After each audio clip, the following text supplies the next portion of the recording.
ใส่กุ้งใส่ด่างดักกุ้งท่านผู้ชมจักมันจะได้หรือเปล่าล่ะเอาบ่รู้ว่ามันมีบ่รู้ว่ามีเนาะ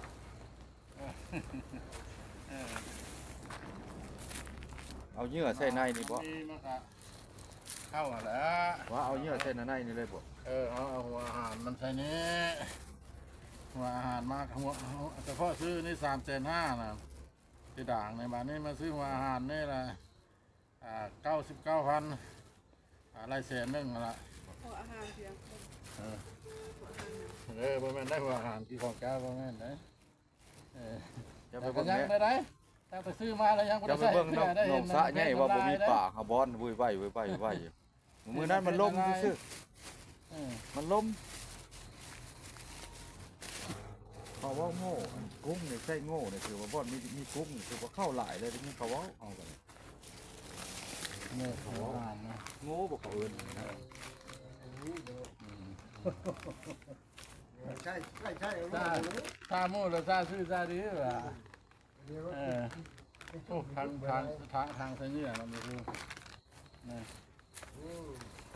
เด้อ น้องคนได้นะ กุ้งเวลาอยู่ดอก มาเลิกข้าวแล้ว นี่มันเนี่ยเป็นแบบนี้ได้เนี่ยเป็นก้อนบ่ใช้ อันนี้ ใช้เหยื่อ อันนี้ใช่99,000ในนี่มันนะ เนี่ยมันเฉพาะเลย นี่กุ้งบนฟ้าก้อนเขาทุกด่างบ่ ฮะ ก้อนเขาทุกด่างบ่ ใช่มันมีกระสือทางเข้ามันอยู่เด้นี่ใส่ละกินนี่ใส่แต่ละห้องถ้ามันมีป่าหลายป่าไปเข้าปลาขาวมักเข้า พอข้าวน้อยก็เข้าบ่ปลาดุกบ่เข้าบ่ จักแล้ทำบ่ได้ใช่จะเพื่อนี่มาเลยจ้ะ ปลาดุกก็เข้า บ่ได้ไป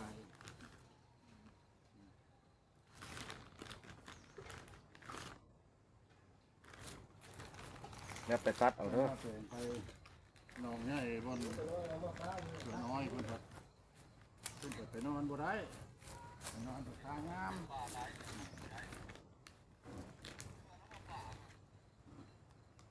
นี่ห้ามเพื่อห้ามกระแดะ ภาพเจ้ามันเสียค่อยแล้วรุ่นท็อปมันเล่าเลยเอารุ่นนี้จบอ้ายเสียแล้วเดี๋ยวนี้ข่าวจัก เสียงตะเวนอ่อนนะ เอาบ่สอนกันจังว่าจะทาเปลี่ยนพุ่นเลยของเพิ่นมันใช้จนพอแห้งเลยจ้าเอาเปลี่ยนเอา อันนี้เนี่ยธรรมชาติเอาหน่อยห้ามแล้วกันเต้นห้ามใส่มันหมูกระแดะขั้วได้จะถึงละบ่ได้ไป ก็เอาลงพูด เห็นสิว่าเลยบ่ลงน้ำก็ได้เขาว่า กันบ่ใช่มองหรือบ่ลงน้ำก็ได้ ลงในชั้นมาแล้วก็ดึงขึ้นเลย เออ บ่ได้ค่อยตัดคลิปเลยได้ในถ่ายยาวเลยจักได้ในนาที เอาเนี่ยอ้อยก่อนเด้อท่านผู้ชมเด้ออันนี้ เพิ่นได้ตัดฟ้องไว้ตัดเอาได้แนวเว้าบ่ เอาเนี่ยอ้อยอย่าเพิ่นบ่เข้ากินอ่าน ไม่คือว่าสิเจ็ดสิเจ็ดเลยเจนคนครับ มีว่ามีไม้บ่เป้เป้หาไม้มาเลยไม้มาแล้วนิ้วให้มันไปไกลๆลงน้ำ โอ้ยอึดทำไม เอาลงหนึ่ง น้ำบ่ได้ลงนะเขาเห็นเขาทิ่มลงเลยนะ ปุ่มลงไว้บ่ ทิ่มลงแล้วก็ยุ่ไปเลยแหละ ถ้าทิมลงทางนู้นไปให้ไปได้เอาที่พักก็ได้ ครับโยนไปเลยเห็นบางอันเห็ดแป้งโยนลงไปเลย บ่นะปู่เอาลงเลยไป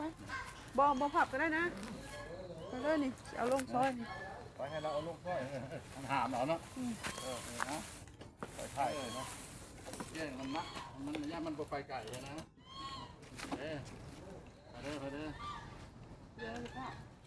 อ ไป อันหนึ่งกับสาม หนึ่ง หนึ่ หนึ่ง ง สอง สอง สาม สาม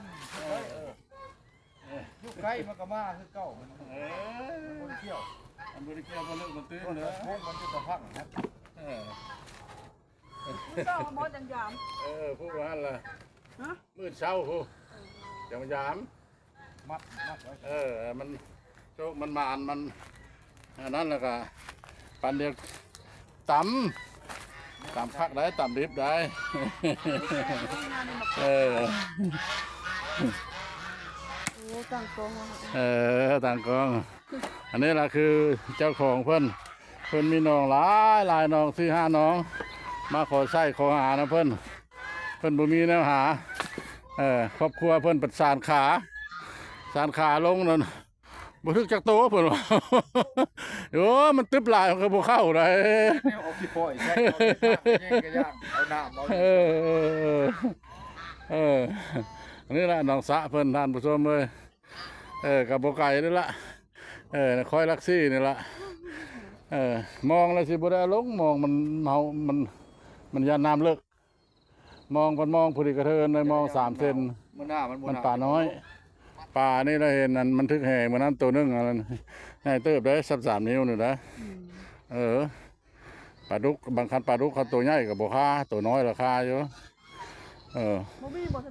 ะงมหนองนะ ฮะ งมหนองน้ำมันบ่มีว่ะ ยังบ่ได้ไป หนองนั้นได้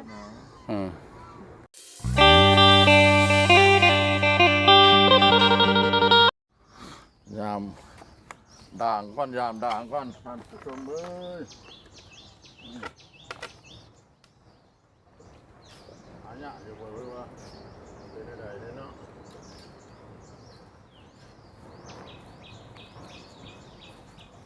มาเด้อหนาวนะ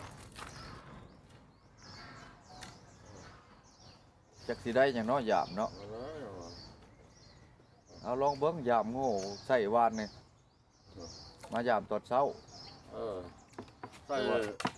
ตอนแรกวานนี้แหละปะไว้ปะไว้คืนนึง มาหยามน้องเบิ้งสิได้หรือไง อย่างนะ เอาขึ้นเบิ้ง เด็กคนจะพามากินนี่มากินบ่ได้นะ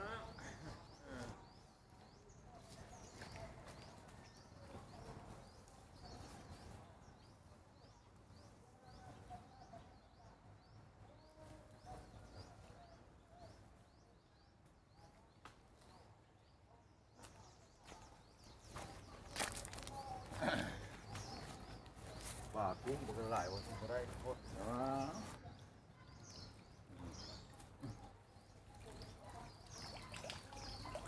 อันนี้ถืออยู่เด้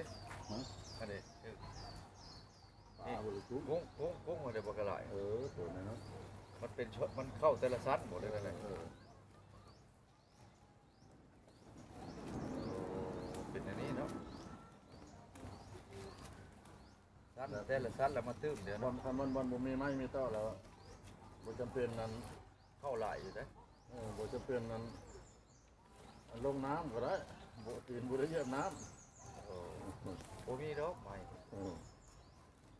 อันนี้บัดตื้มเดี๋ยวหลายก็จะได้หลายอยู่แต่ว่า มันหลายห้องเนาะ หลายห้องว่าสิอยู่ห้องเดี ป่า ยว แล้วบ่เข้าจากตู้หน้าที่ป่าก็เข้าแล้ว ว่าอย่ามันดึงอย่ามันยันดักเดียวเด็กเข้าอยู่ กีฬาอะไรก็บ่หลายตาเขาอันนั้นเธอตาเขาโฆษณาเธอว่า ได้เนาะ จะเอาขึ้นเรือบ่ได้เหรอยันมันน้องสะเขานั่นน่ะน้องสะเขาเลี้ยงน่ะนะ อันนี้บนหลายก็หลายจุ้มอยู่เลย ได้หมดละ ดูสิ ที่หลายอยู่เนี่ยจะเป็นถ้วยอยู่นี่ พอได้ก็อยู่เด้อแล้วที่เอาน้ำวะมันน้อยไปเลยเอาบ่ปั่นให้แล้วบ่ปั่นละไปขึ้นเลยมันดูกว้างเหรอเอา มันหลายมันหลายมันหลาย ได้แต่พอดีก้อยหลายๆแล้วบ่ได้ท่านผู้ชมเลย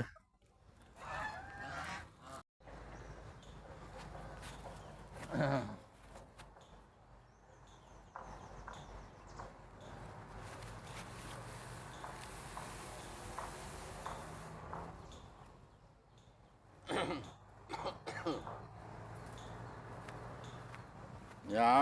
มยามกุ้งยามกุ้งเดี๋ยวท่านผู้ชมเดี๋ยวนี่กุ้งนะท่านจ้อนไปจ้อนมากะสิได้อยู่ดอกช่วยน้อยนึงเนาะให้ได้หลายเราจะบ่ได้ใช่ตะวันนี้ใช่ตะวันนี้ล่ะป่าก็คืนนึงป่าบ่ถึกจักโตป่าบ่เข้าจักโตเลย